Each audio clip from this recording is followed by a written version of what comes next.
वक्त है आर पार का। नमस्कार, मैं हूं अमीश देवगन। सरकार और किसानों के बीच आज 8वें दौर का संवाद हुआ। यह बैठक करीब 3.5 घंटे चली और अब अगली बैठक 8 जनवरी यानी शुक्रवार को होगी। लेकिन सवाल यह है कि क्या यह भ्रम अब दूर होने वाला है, क्योंकि मुद्दा बेहद गंभीर है और सवाल सिर्फ एक भ्रम का नहीं है। और मैं आज आपको थोड़ा पीछे लेकर चलना चाहता हूं। याद कीजिए, सीए के मुद्दे पर नागरिकता छिन जाने का भ्रम, कश्मीर से 370 हटाए जाने पर भ्रम, कृषि कानून को लेकर भ्रम, कोरोना की वैक्सीन को लेकर भी भ्रम। क्या इस देश में भ्रम फैलाने का एक तंत्र काम कर रहा है, एक मशीनरी काम कर रही है? इसी बीच किसान आंदोलन में फैलाए जा रहे भ्रम को खारिज करते हुए रिलायंस इंडस्ट्रीज ने अपना बयान जारी किया है, जिसमें साफ तौर पर कहा गया है कि कॉर्पोरेट फार्मिंग या कॉन्ट्रैक्ट फार्मिंग से कंपनी का कोई लेना देना नहीं है, न आने का इरादा है। लेकिन सबसे बड़ा सवाल यह है कि आखिर देश में फैले भ्रमजाल का सूत्रधार कौन है? आज इसी पर होगी देश की सबसे बड़ी बहस। याद कीजिए, मैं सिर्फ आपको कहता हूं 2020 का मार्च याद करिए, उससे पहले 2019 का अगस्त याद करिए, किसान आंदोलन याद करिए और अब तो वैक्सीन भी याद करिए। आखिरकार हर बात पे भ्रम, हर बात में ऐसा झूठ कि 1 साल बाद यह होगा, 6 महीने बाद यह होगा। सीए आ गया, किसकी नागरिकता गई? किसी की नागरिकता नहीं गई, लोगों की जानें जरूर चली गई। 370 आ गया, लागू हो गया, चुनाव हो गया, क्या हुआ? कुछ नहीं हुआ। किसान कानूनों को बने हुए 6 से 7 महीने होने वाले हैं, क्या हुआ? कुछ नहीं हुआ। आज वैक्सीन आई है, कहते हैं नपुंसक हो जाएंगे वैक्सीन से लोग।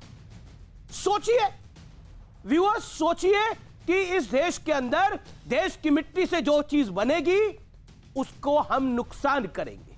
अगर इस सोच के साथ काम होगा तो यह देश, व्यूअर्स आप समझदार हैं।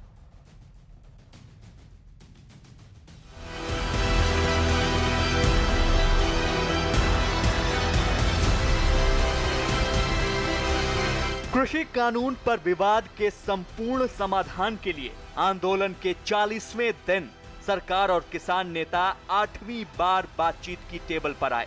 पिछली बातचीत में सरकार बिजली बिल और पराली जलाने के मसले पर किसानों की मांग मान गई थी और आज मुख्य मुद्दा एमएसपी और 3 कानून वापस लेने को लेकर था। सूत्रों के हवाले से खबर है कि बैठक के दौरान किसानों ने साफ तौर पर कहा कि कानून वापस लिए बिना बात नहीं बनने वाली है।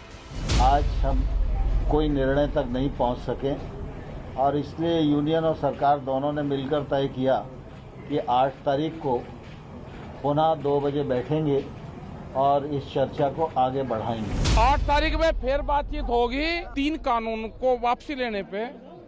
ये है कि उन्होंने सरकार ने कहा कि हम 8 तारीख में फिर हम बात करेंगे। कानून वापसी नहीं है तो घर वापसी नहीं।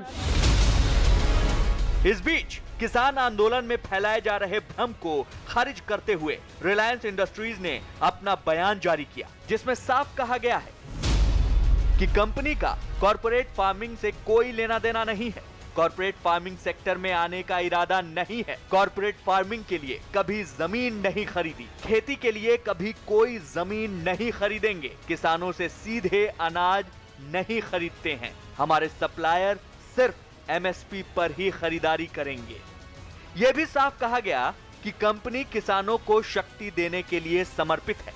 कृषि कानून को लेकर सरकार और किसानों के बीच में, खासतौर पर हरियाणा के किसान और पंजाब के किसानों के बीच में सरकार के साथ एक विवाद चल रहा है। बाबा रामदेव क्या कहना चाहते हैं? क्योंकि कुछ लोगों ने इस किसान आंदोलन की आड़ में पंजाब में 1600 टावरों तक को तोड़ दिया है। किसानों को भी इतना अड़ियल भी नहीं होना चाहिए जी कि वो सारी सत्ता को ही चुनौती दे डाले कि तीनों कानून ही रद्द करो। तो मुझे लगता है बीच का रास्ता सरकार को, किसानों को एक समन्वय चाहिए और मुझे वो निकलता हुआ दिख भी रहा है। देखिए बाबा रामदेव, आंदोलन की आड़ में भरोसा रखता हूं अड़ियल नहीं होगी और किसान भी कुछ ना कुछ 2 कदम आगे बढ़ेंगे। लेकिन बड़ा सवाल यह है, क्या नए कानून को लेकर फैलाया गया भ्रम अब दूर हो जाएगा? क्योंकि ऐसा लग रहा है कि देश में भ्रम जाल का एक पूरा तंत्र काम कर रहा है। सीएए के मुद्दे पर भ्रम, कृषि कानून को लेकर भ्रम, कश्मीर से 370 हटाने पर भ्रम, कोरोना की वैक्सीन पर भ्रम।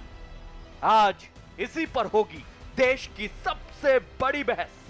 भ्रम जाल।